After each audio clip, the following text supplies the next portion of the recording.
మీ business ఏదైనా మీ ఊర్లో promotion చేయాలంటే అది సుమన్ టీవీతోనే సాధ్యం. ఇప్పుడే సంప్రదించండి. నమస్తే, వెల్కమ్ టు సుమన్ టీవీ.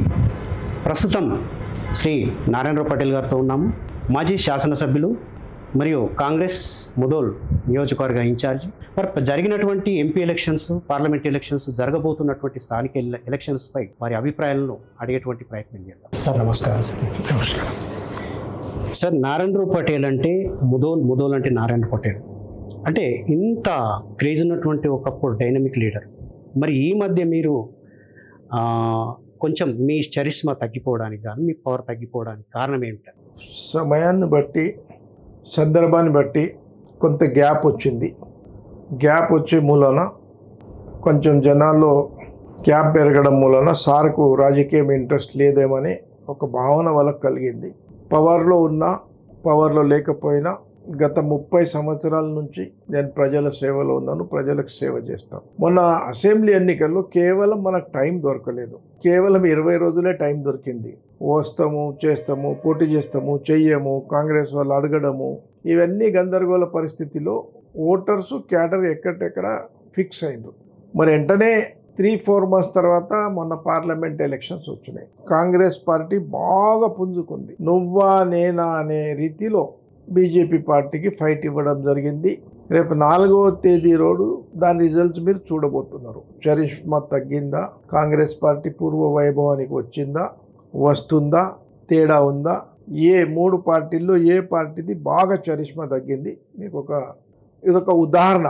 4 మాసాల క్రితమే బీఆర్ఎస్ ఎన్నికల్లో జరిగినప్పుడు బీఆర్ఎస్ చరిష్మా బాగా ఉండే. ఇప్పుడు బీఆర్ఎస్ చరిష్మా పూర్తి పడిపోవడం జరిగింది పూర్తిగా 3వ స్థానానికి. మీరు ఋతువులు చేంజ్ అవుతాయి, వర్షాకాలం, చలికాలం, ఎండాకాలం. ఈ పరిస్థితులను బట్టి, రాజకీయ అనుకూలను బట్టి అప్ అండ్ డౌన్ ఉంటుంది. దానికి మనం ఫేస్ చేసి ముందర వెళ్ళడం, ప్రజల మనోభావాల అనుగుణంగా మనం పనిచేయడం, వాళ్ళకి దగ్గర అవ్వడం ఒక మంచి పరిణామం. జూన్ 4వ తారీఖు నాడు కాంగ్రెస్ కేంద్రంలో అధికారంలోకి వస్తుందని చెప్పి మీరు భావిస్తున్నారా? ఇప్పుడున్న సర్వేలను బట్టి చూస్తే ప్రధానమంత్రి గారి స్పీచ్లు ఏ రకంగా ఉంటుండే మీరు చూడండి. కాంగ్రెస్ పార్టీ ఒకవేళ అధికారంలో వస్తే రామ్ మందిరాన్ని కూలుస్తారని చెప్పడం జరుగుతుంది. ఒక ప్రధానమంత్రి మాట్లాడే ఆ విషయమా, అది ప్రజలు గమనిస్తారు. ఒకటే ఎగ్జాంపుల్ మీకు చెప్తాను. మన దగ్గర 33 జిల్లాలు అయినాయి. 5-10 జిల్లాలు తగ్గిస్తే ఎంత ఉద్యమం మొదలవుతుంది? అవుతుందా కాదా?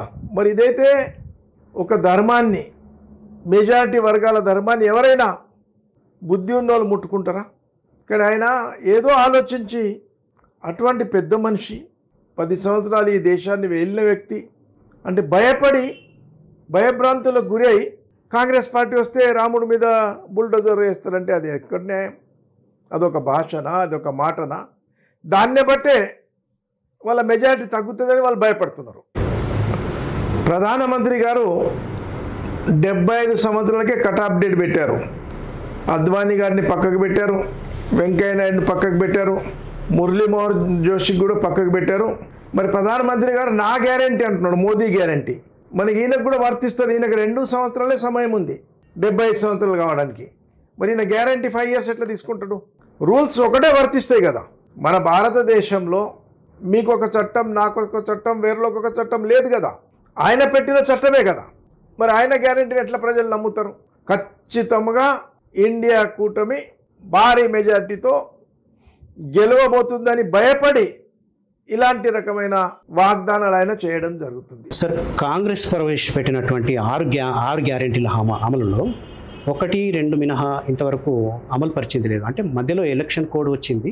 బట్ మనకున్నటువంటి బడ్జెట్ ఈ 6 గ్యారెంటీల అమలుకు సాధ్యమవుతుందంటారా? అంటే గతంలో కేసీఆర్ ప్రభుత్వము అన్ని అప్పులు చేసి అప్పుల కుప్ప, అంటే మిగులు రాష్ట్రాన్ని అప్పుల కుప్ప చేసిందని చెప్పి రేవంత్ రెడ్డి గారు విమర్శించారు. మనకున్నటువంటి నిధులు మరి ఏ విధంగా సేకరించగలుగుతారు? వీటిని ఎలా అమలు పరుస్తారు 6 గ్యారెంటీ? ఇప్పుడు రేవంత్ రెడ్డి గారు ఎలాంటి విమర్శ చేయలేదు.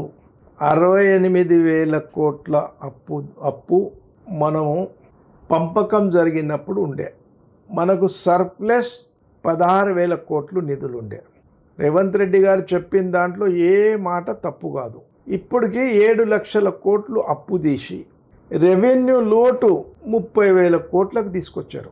అయినా ఎక్స్పర్ట్తో మాట్లాడి సోనియా గాంధీ గారు ఇచ్చిన మాట ప్రకారం తెలంగాణ ఇస్తా అంటే తెలంగాణ ఇచ్చారు. 6 గ్యారంటీలు అమలు చేస్తా అంటే 6 గ్యారంటీలో 4 గ్యారంటీ పథకాలు అమలు అయ్యడం జరిగింది. ఒకటి ఫ్రీ బస్సు, రెండవది ఉచిత మన విద్యుత్ 200 యూనిట్ల వరకు ఫ్రీ, మూడవది ఆరోగ్యశ్రీ, నాలుగవది ఇండ్లది ఇందిరమ్మ ఇండ్లది హడ్కో నుంచి 3,500 కోట్లు తీసుకోవడం జరిగింది. 5వ గ్యారంటీ ఆగస్టు 15 లోపు 2 లక్షల రుణమాఫీ చేస్తా అని చెప్పారు.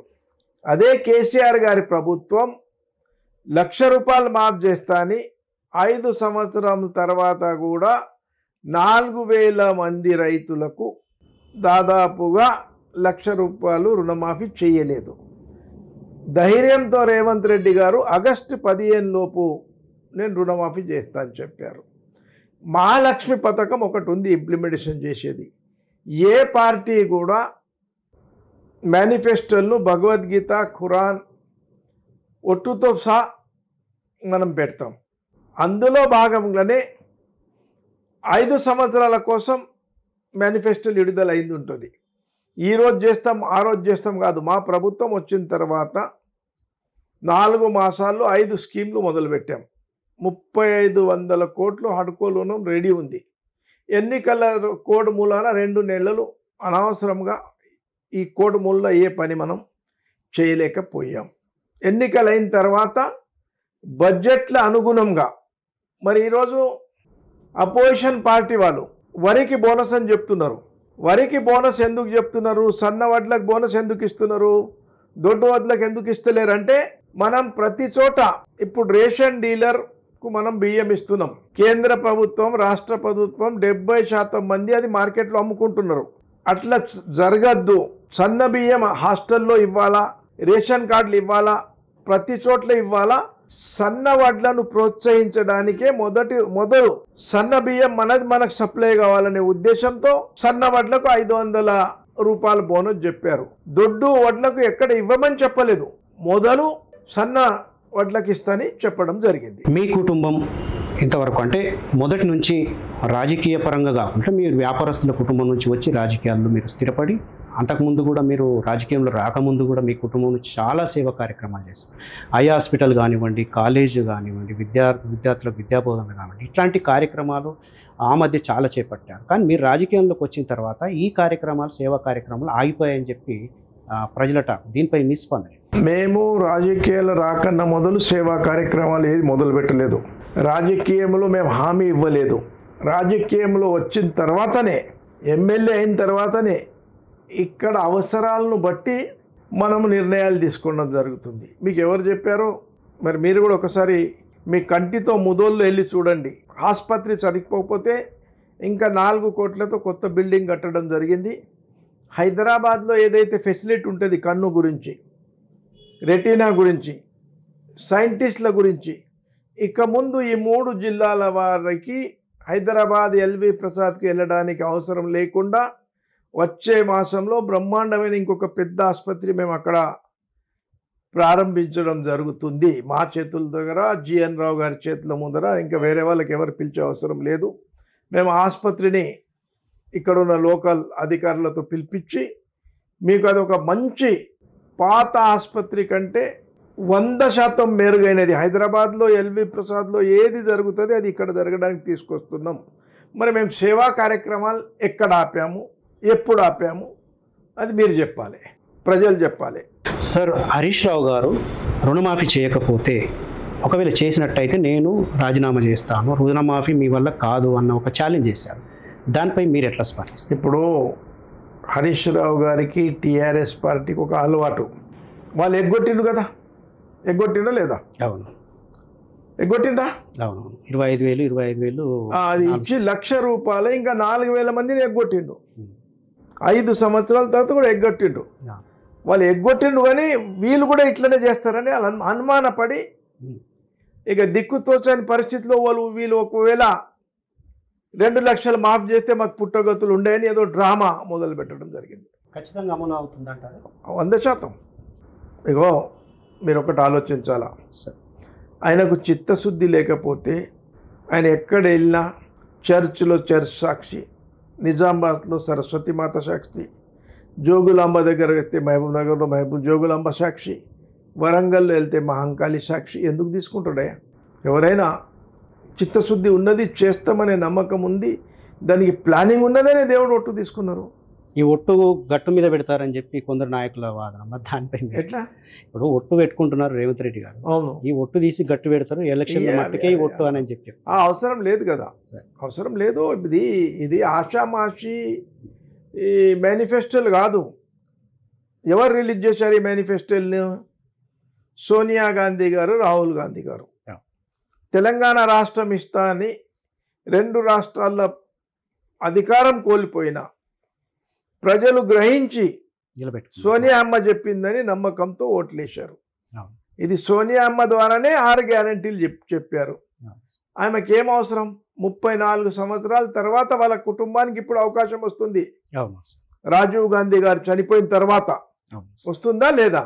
2 సార్లు అవకాశం వచ్చిన ఆమె కూడా వద్దంది, ఆమె కొడుకు రాహుల్ గాంధీ కూడా వద్దన్నారు. తెలంగాణ ప్రాంతంలో పార్లమెంట్ ఎలక్షన్స్ అయిపోయాయి. ఇమ్మీడియట్లీ ఇప్పుడు జూన్లో గ్రామ పంచాయతీ ఎలక్షన్స్ అని చెప్పి ప్రకటన వచ్చేటువంటి అవకాశాలు ఉన్నాయని చెప్పి అంటారు సార్. ఇప్పుడు కాంగ్రెస్ పార్టీ తరఫున గ్రామ పంచాయతీ అంటే మొదటి నుంచి గ్రామాలు పట్టుకొమ్మాలని చెప్పి ప్రతి పార్టీకి అన్నిటికీ గ్రామ పంచాయతీలు చాలా ఇంపార్టెంట్ సార్. ఈ గ్రామ పంచాయతీ ఎలక్షన్స్లు కానివ్వండి, అలాగే మున్సిపాలిటీ ఎలక్షన్స్లు కానివ్వండి, మీ పార్టీ కాంగ్రెస్ పార్టీని ఏ విధంగా సమాయత్తం? కాంగ్రెస్ పార్టీ అసెంబ్లీ ఎన్నికల్లో మెజారిటీ సాధించి గవర్నమెంట్ స్థాపించింది.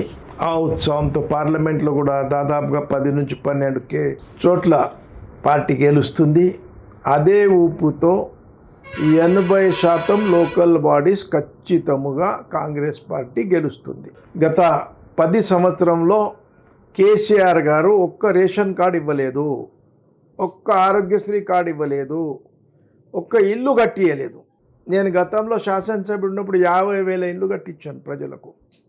ఇంటింట తిరిగి ఆరోగ్యశ్రీ రేషన్ కార్డు ఇవ్వడం జరిగింది. అవన్నీ వాళ్ళకు చేసిన కార్యక్రమాలు ఉంటాయి కదా సార్. మీ దగ్గర ఉన్న కార్యకర్తల వల్ల నారాయణరావు పటేల్ గారికి కొంచెం చెడ్డ పేరు వచ్చింది అన్నది పబ్లిక్ టాక్. అయితే అప్పటికిప్పటికీ ఉన్నటువంటి పరిస్థితుల దృష్ట్యా కొందరు మంచి కార్యకర్తలు, అందరూ మంచి కార్యకర్తలే, బట్ వాళ్ళు చేసేటువంటి పనుల వల్ల నాయకులకు ఇబ్బందులు కలుగుతూ ఉంటాయి.